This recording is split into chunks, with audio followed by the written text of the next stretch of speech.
I think that some of these ideas are really pertinent. But then when he was over in France, and he was around the time of the French Revolution, and afterward, he started to rethink some of the ideas that he had come up with as far as the Enlightenment. And so here's what he sees and what he's observing in the science classes of France. This is, of course, after the French Revolution.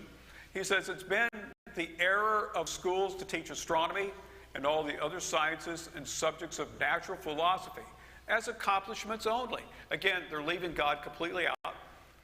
Whereas they should be taught theologically, that is, put God in there, or with reference to the being, capital B, who is the author of them. And let me get to the rest of this.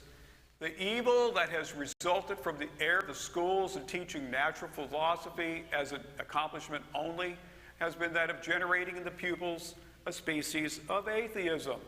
Instead of looking through the works of the creation to the Creator himself, they stop short and employ the knowledge they acquire to create doubts of his existence. So he's saying, now wait a minute now.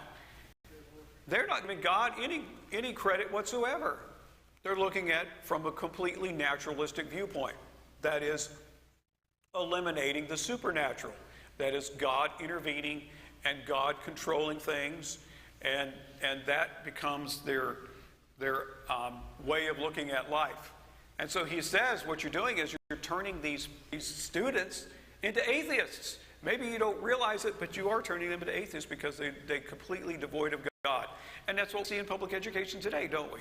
Is that if only time God is maybe intervened in there is that they use his name in vain.